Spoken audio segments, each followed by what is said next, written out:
प्रशांत महासागर से होकर गुजर रहा एक जंगी जहाज। रात की चांदनी में जहाज के डेक पर बैठे लोग ताश खेल रहे हैं, कोई गप्पे मार रहा है, कोई गुनगुना रहा है। इत्मीनान से बैठे इन लोगों को देखकर कोई अंदाजा नहीं लगा सकता कि ये जहाज अभी अभी जिस मिशन से होकर लौटा है वो कुछ दिन बाद दुनिया बदल देने वाला है। चंद घंटे पहले इस जहाज के स्टोरेज एरिया में रखे हुए थे लिटिल बॉय के टुकड़े। लिटिल बॉय यानी वो परमाणु बम जो हिरोशिमा पर गिराया गया। लिटिल बॉय के हिस्से लेकर जाने वाला ये अमेरिकी जंगी जहाज वापस फिलीपींस की तरफ लौट रहा था जब अचानक इस जहाज पर हमला हुआ और जहाजियों को समंदर में कूदना पड़ा। इसके बाद शुरू हुआ एक खूनी खेल जिसमें आमना सामना हुआ प्रकृति के दो सबसे खतरनाक जीवों के बीच। एक तरफ था इंसान जो अपनी ही प्रजाति पर परमाणु बम गिराने जा रहा था, दूसरी तरफ समंदर का सबसे खौफनाक जीव जो पानी की 10 लाख बूंदों में अगर एक बूंद खून की हो तो उसे भी 5 किलोमीटर दूर से सूंघ सकता है। यह कहानी दुनिया की सबसे खतरनाक शार्क अटैक की। नमस्कार, मेरा नाम दिव्यांशी सुमराव है। आप देख रहे हैं तारीख।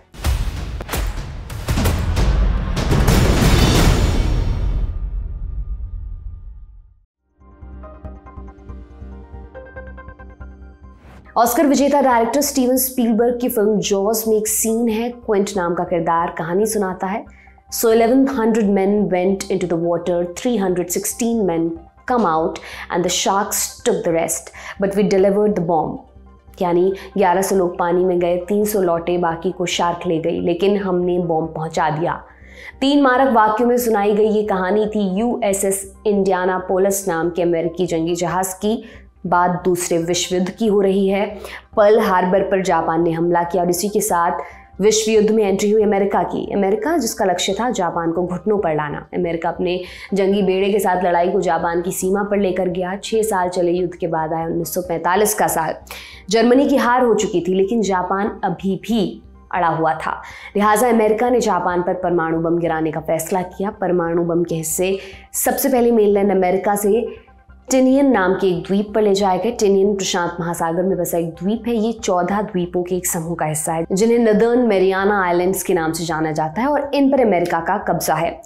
टिनियन पर परमाणु बम के हिस्से ले जाने वाले जहाज का नाम था USS इंडियानापोलिस। ये अमेरिकी नेवी का क्रूजर जहाज था। अपना मिशन पूरा कर ये जहाज 30 जुलाई को लौट रहा था। नौसैनिक आराम से बैठे हुए थे कि अचानक उन्हें एक जोर का झटका लगा।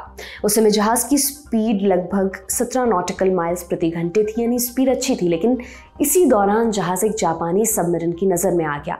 सबमरीन ने जहाज का पीछा किया और मौका देखकर 2 टॉर्पीडो लॉन्च कर दिए। बदकिस्मती से ये दोनों टॉर्पीडो जहाज के बीचों बीच लगे और जहाज 2 टुकड़ों में बट गया। लोग हमले से संभल नहीं पाए कि जहाज समंदर में डूबने लगा। जहाज के कप्तान ने मदद मांगने की कोशिश की लेकिन कहीं से कोई मदद नहीं आई। इससे पहले कि कोई कुछ कर पाता, कुछ 6 मिनट के अंदर ही USS इंडियानापोलिस पूरी तरह से पानी के अंदर समा गया। ये सब इतना औचक था कि लोगों को राफ्ट उतारने का भी वक्त नहीं मिला। फिर भी जान बचाने के लिए वो समंदर के ठंडे पानी में कूद गए। कूदने वालों में भी सब शामिल नहीं थे। जहाज में सवार 300 लोग जहाज के साथ ही समंदर में दफन हो गए। बाकी बचे लगभग 800 लोग जो काली अंधेरी रात में प्रशांत महासागर के बीचों बीच थे। कुछ के हाथ लाइफ जैकेट थे तो कुछ बिना लाइफ जैकेट के तैरने की कोशिश में लगे हुए थे। हालांकि खतरा बहुत था। खाने को कुछ नहीं था, पीने को कुछ नहीं था। डूबने से जान जा सकती थी। ऊपर से युद्ध के दिन जापानी अगर उन्हें देख लेते तो जिंदा नहीं छोड़ते। ये सब खतरों के बावजूद USS इंडियानापोलिस के उन सैनिकों के लिए जब अगली सुबह आई तब उन्हें एहसास हुआ कि असली खतरा कहीं बाहर नहीं, अंदर था, पानी के अंदर। 30 जुलाई को USS इंडियानापोलिस पर हमला हुआ था। 300 लोग जहाज समेत डूब चुके थे। 800 बीच समंदर में थे। इनमें से कई को हमले में भयानक चोट लगी थी। 24 घंटों के अंदर उनमें से कई की मौत हो गई थी। जो बचे वो जहाज का मलबा खोज रहे थे ताकि कुछ सहारा उन्हें मिल सके, लेकिन सहारे के नाम पर वहाँ कुछ भी नहीं था। समंदर के बीच फंसे एक इंसान की कैफियत देखिए। सब तरफ पानी ही पानी है लेकिन पी नहीं सकता। पी लेगा तो डिहाइड्रेशन से हेलुसिनेशन होने लगता है और धीरे धीरे प्यास से मौत हो जाती है। इसी हालत में फंसे हुए वे लोग समंदर से जूझ रहे थे ताकि उम्मीद की कोई किरण नजर आए। उन लोगों की बुझती नजरों को कुछ दिखाई भी दिया लेकिन ये उम्मीद नहीं थी। उम्मीद डुबाने वाला एक जीव था। समंदर में तैर रहे वो लोग एक दूसरे के नज़दीक बने रहने की कोशिश कर रहे थे ताकि लहरों में कोई बहकर दूर ना हो जाए। दोपहर की धूप में उन्हें कुछ तिकोने आकार दिखाई दिए। पहले 1, फिर 2, फिर दहाई की गिनती में ये थे शार्क के फिन। घायल हुए लोगों का खून समंदर में बह रहा था। खून की महक से शार्कों का एक पूरा झुंड वहां पर पहुंच गया था। शार्कों ने उन लोगों को घेरना शुरू कर दिया। वे चक्कर लगाने लगे। ये शार्क के शिकार करने का आम तरीका होता है। हालांकि शार्क ने उस रोज अटैक नहीं किया। अटैक शुरू हुआ कुछ देर बाद। यूएसएस इंडियानापोलिस हादसे की जद में आए लोगों में एक का नाम था हैरोल्ड ब्रे। ब्रे तब 18 साल के थे। बाद में दिए एक इंटरव्यू में उन्होंने बताया कि शार्क आकर लोगों से टकरा रही थी लेकिन हमला नहीं कर रही थी। इसके बजाय उन्होंने समंदर में तैर रहे शवों को खाना शुरू कर दिया। समंदर में झुंड बनाकर तैर रहे लोग घबराए हुए थे। जब कई घंटे बाद भी शार्कों ने किसी पर अटैक नहीं किया, वो थोड़ा निश्चिंत हो गए। शार्क शायद हमला नहीं करेंगी, ये सोचकर उन्होंने समंदर में तैर रहे कुछ बक्सों को इकट्ठा करना शुरू कर दिया। ये बक्से यूएसएस इंडियानापोलिस के थे और किस्मत से उनमें से कुछ में आलू भरे हुए थे। इन्हीं आलूओं के सहारे उन लोगों ने 3 दिन गुजारे। हालांकि तीसरे दिन एक घटना हुई। शार्क अब भी वहीं पर घूम रही थी लेकिन अब तक हमला नहीं किया था। लेकिन तीसरे रोज उन्होंने जिंदा लोगों को अपना शिकार बनाना शुरू कर दिया। शिकार करने के लिए वो सीधे झुंड पर हमला नहीं करती, पहले इंतजार करती कि झुंड से अलग हो जाए, उसके बाद उन पर झपट्टा मार देती। हैरोल्ड ब्रे बताते हैं लोग तैर रहे होते लेकिन अचानक उन्हें समंदर के नीचे खींच लिया जाता। इसके बाद बस खून का एक गुबार ऊपर आता। इस तरह शार्क लोगों पर अटैक करती रही। लोग सहमे से घेरे में तैरते रहे।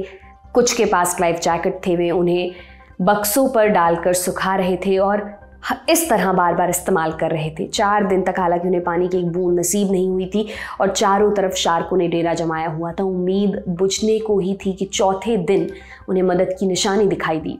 एक अमेरिकी बॉम्बर विमान इस इलाके से उड़ रहा था। जब उसकी नजर समंदर में फंसे लोगों पर पड़ी, लेफ्टिनेंट विल्बर चक ने तुरंत एक लाइफ राफ्ट समंदर में उतारी और आसपास के अमेरिकी जहाजों को खबर कर दी। तुरंत एक रेस्क्यू ऑपरेशन शुरू हुआ। Lieutenant commander Robert Adrian Marks एक प्लेन लेकर मदद के लिए पहुंचे।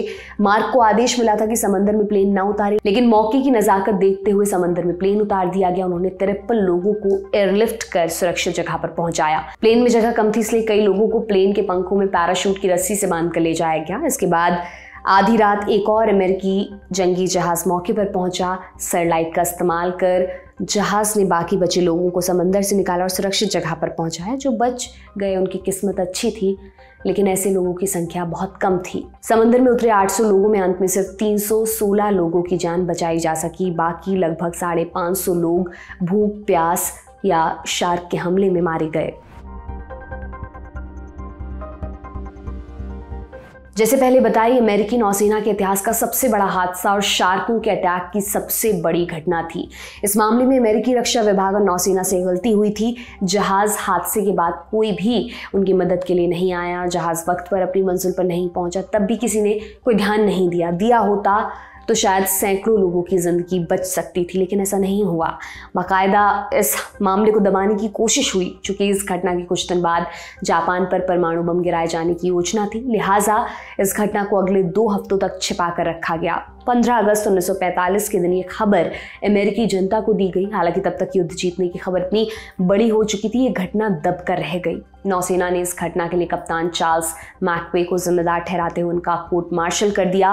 मैकवे को इंसाफ मिला साल 2001 में, जब नेवी ने माना कि मैकवे की असल में कोई गलती नहीं थी। गलती शार्कों की भी नहीं थी। शिकार करना उनकी फितरत है और फिर जब एक इंसान दूसरे इंसान पर परमाणु बम गिराने पर उतारू हो जाए, वो जानवरों से क्या ही शिकायत कर सकता है। बहरहाल एपिसोड को यहीं खत्म करते हुए आपसे विदा लेते हैं। तमाम जानकारी आपके लिए लेकर आए थे हमारे साथी कमल भट्ट। देखने के लिए बहुत बहुत शुक्रिया।